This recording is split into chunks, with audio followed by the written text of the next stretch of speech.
Hey everybody, Chris here, and just want to do a quick little video to talk about the newest and latest updates, firmware updates, and the app update for the Autel Evo Nano Plus in my version.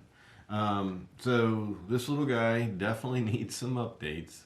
I have been enjoying this and showing you my user experience with it, putting it through some extreme winds and things like that. I've shared any problems I've had with it, and I promise that I will continue to update as things change. So just want to go over what these changes are in the firmware update. The one thing with the quad update is it gives you no change log whatsoever. It's a mandatory update, therefore they don't give you a change log.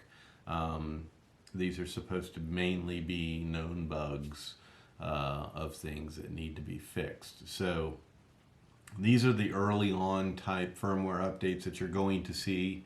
You'll probably see a few mandatory updates, and then once bugs are all worked out and they just want to introduce a new feature or change a feature or something like that, then you'll have the choice, hopefully, unless they've completely changed things, hopefully you'll have the choice at that time to do the update or to pass.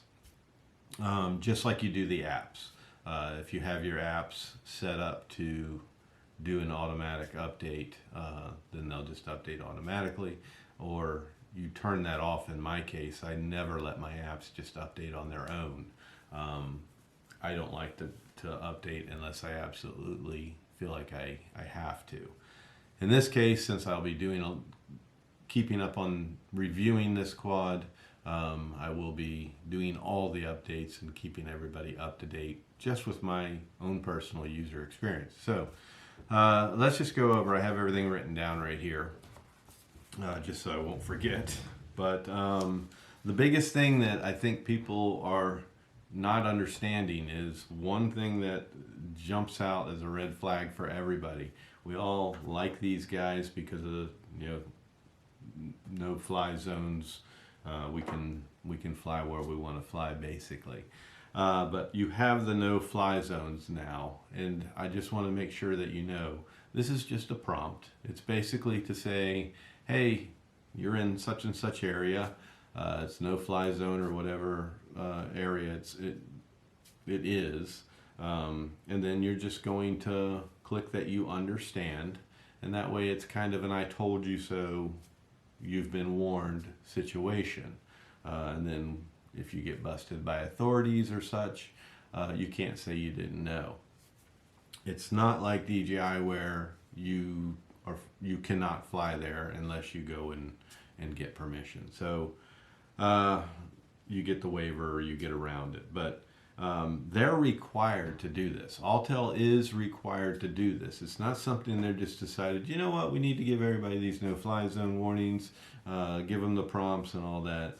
They are required to do this. This is a change that we're going to be seeing more and more of. So that is the one thing that really jumps out at people, that is a change with this. Now I haven't put that to the test yet. There are some places I can go to where I can test that, so I'll most likely be doing that.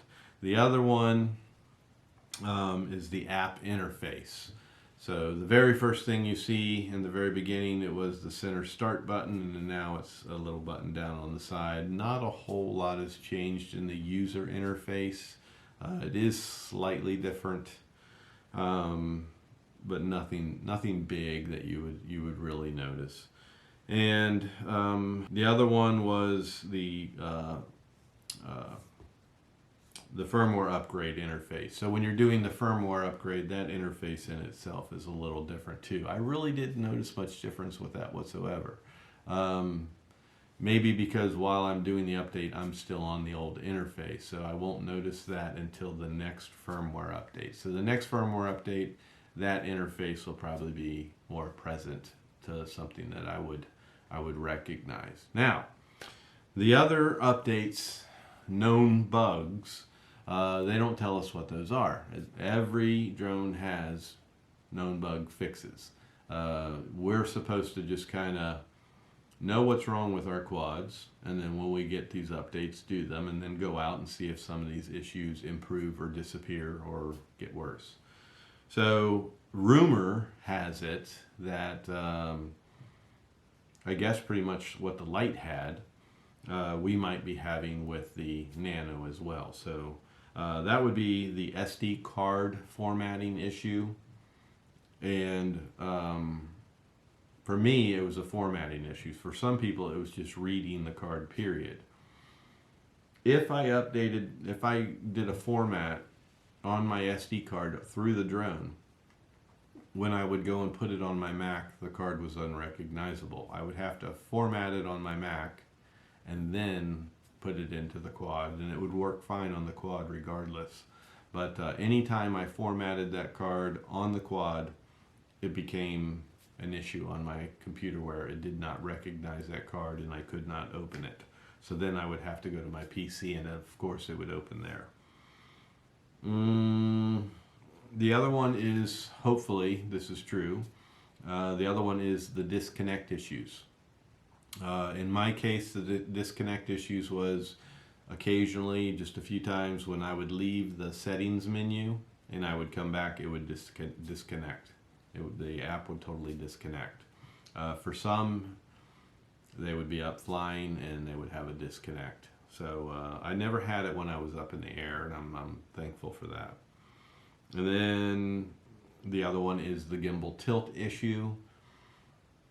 A lot of people argued with me on my videos saying that I had a crooked horizon and stuff. I think my horizon, my gimbal tilt has been actually very good. The one thing that you'll find in my area, and the only way I can totally prove it to you, is to put another quad up at the same time and show you that horizon. My horizon is very hard to read because I live with mountains all around me. The best way to check out the horizon in people's videos is look at the clouds. If the clouds are like this, then you have a crooked horizon. If you see nice straight clouds and the landscape is crooked, well, it's the landscape. It's not the gimbal itself. The other thing to look for is everything down below. So with me, I often fly over water. So if you watch my videos and you think there's a crooked horizon, just look down at the water. Water's always level. So that will tell you if I have a crooked horizon. So that hasn't been such a big deal to me, the gimbal tilt. Now, fix known bugs. What I really hope the fix known bugs are, I hope that they have amped up the sport mode on this to where it gives us exactly what we're supposed to have in sport mode, which is 15 meters a second. What I've noticed with sport mode is only a few times I've had that full 15 meters per second. A majority of the time, standard and sport mode are almost identical. They really don't change whatsoever. Flight characteristics, I'm very happy with this quad, but I would like to make sure have all the speed settings be correct. The other fixed known bugs I was hoping for, which I don't think they would call fixed known bugs, I think they would have said worked on camera issues, known camera issues, or camera settings. We still don't have the camera settings, so that's disappointing. I was really looking forward to having the camera settings, but hey, this thing puts out a great image regardless, just in auto mode. And then you can tweak your exposure, and generally that's enough. But I would like to have a little more of an adjustment in there. I find it tends to be a little more on the blue side. The sky does not match what I'm seeing at all in real person. It shows a completely different, it really makes it blue when the sky I'm looking at is just barely a shade of blue. And you can see the cloud definition, you can see the clouds more. What this does currently, the camera makes the sky like a perfect world color blue, and if you have faint clouds, it completely wipes those out. So you still actually have it, it's not like you have overexposed clouds or anything, you still have a nice sky view. It's just not exactly what you're seeing. So and it's something you can adjust and post. But that's pretty much it. That's the firmware update that they have given us on. We're going to really just kind of call this our first firmware update. Technically, it's my second firmware update. When I first got it, I updated it just out of the box. But since flying it and using it and everything, technically this is my first firmware update.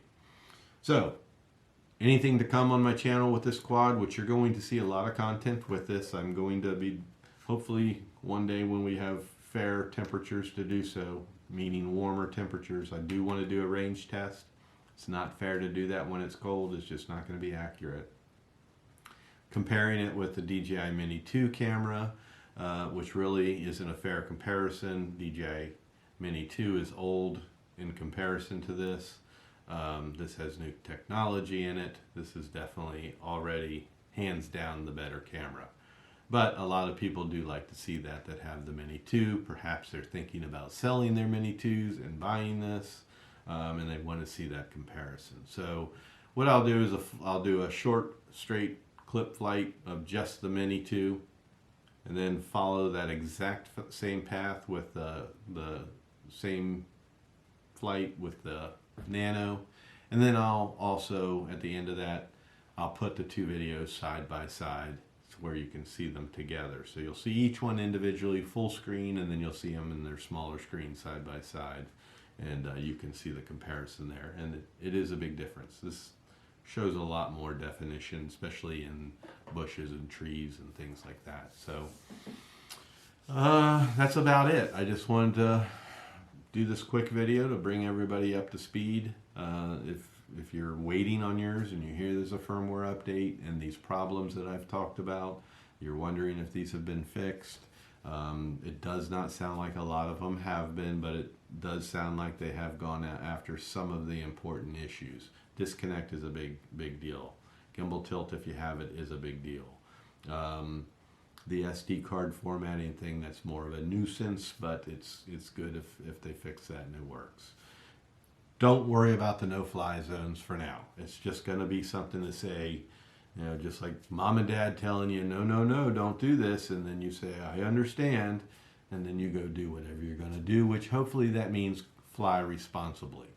I can't really, I'm not a good role model in that area, so I can't really say fly responsible, but I think I do fly responsible in a safety sense, but I do take risks and sometimes push it a little bit too much. So that's it. Thank you guys for watching. Hit that thumbs up on your way out, and as always, new to my channel, I really would appreciate it if you hit that subscribe button and also hit that bell for future content notifications. Peace and love.